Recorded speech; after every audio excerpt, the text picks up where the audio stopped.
টানা শৈত্যপ্রবাহ আর কুয়াশায় জয়পুরহাট ও সিরাজগঞ্জে নষ্ট হচ্ছে বীজতলা। এই সময়টাতে সূর্যের দেখা না মেলাসহ হিমেল বাতাসে বীজতলার চারা হলদে ও সাদা হয়ে পচন ধরায় চরম উদ্বেগে পড়েছেন কৃষকরা। তবে বীজতলা রক্ষায় নানা পরামর্শ দিচ্ছে কৃষি অফিস। আক্তার হোসেন বকুল ও সোহেল রানার প্রতিবেদন, জানাচ্ছেন মাহমুদা আক্তার। শস্য ভাণ্ডার হিসেবে পরিচিত জয়পুরহাটের পাঁচবিবিতে এবার বোরো মৌসুমের আগেই বীজতলা তৈরি করেন কৃষকরা। তবে শীতের শুরু থেকেই সূর্যের অনুপস্থিতি ও টানা কুয়াশায় নষ্ট হচ্ছে বীজতলা। এতে বোরো মৌসুমে চারা সংকট ও মূল্য বৃদ্ধির আশঙ্কা করছেন কৃষকরা।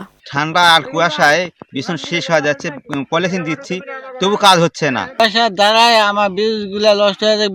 কেমন করে আমার বীজগুলা গাড়বো? এখন পলিথিন দেওয়া হচ্ছে, তারপরও ভীষণ রক্ষা করা যাচ্ছে না। সার দিচ্ছি, কৃষি অফিসারের পরামর্শ নেওয়া হচ্ছে, তারপরও ভীষণকে রক্ষা করা যাচ্ছে না। বৈরী আবহাওয়া থেকে বীজতলা রক্ষায় পলিথিনে ঢেকে দেওয়ার পরামর্শ দিচ্ছেন কৃষি কর্মকর্তা। আমরা কৃষক ভাইদের বীজতলা সন্ধ্যার দিকে স্বচ্ছ পলিথিন দিয়ে ঢেকে রাখার পরামর্শ দিচ্ছি।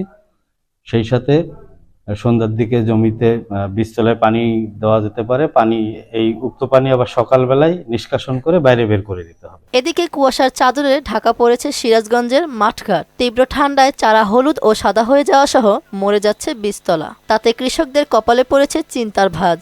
প্রচন্ড ঠান্ডার জন্য একেবারে বীজতলা আমার শেষ হয়ে গেল। 15 শতক বীজতলা চাষ করছিলাম। আমার অতিরিক্ত ঘন কুয়াশা এবং শীতের জন্য আমার বেসন পুরোটাই সম্পূর্ণ নষ্ট হয়ে গেছে। সার, বিষ, তারপরে ভিটামিন এগুলো দিয়েছি, বেসন সব ধলা হয়ে গেছে।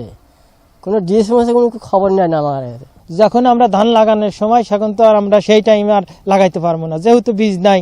বীজতলা পলিথিন দিয়ে ঢেকে দেওয়া সহ পানি নিষ্কাশন, ছত্রাকনাশক ও জিপসাম স্প্রে করার পরামর্শ দিচ্ছে কৃষি বিভাগ। অনুমোদিত ছত্রাকনাশক আমরা স্প্রে করার জন্য কৃষক ভাইদের পরামর্শ দিচ্ছি। সেই সাথেও জিপসাম প্রয়োগের জন্য আমরা কৃষক ভাইদের পরামর্শ দিয়ে যাচ্ছি। বীজতলা নষ্ট হলে চলতি বোরো মৌসুমে ধান লাগানো সম্ভব হবে না বলে দুশ্চিন্তায় এসব অঞ্চলের কৃষকরা। মাহমুদা আক্তার, মোহনা সংবাদ।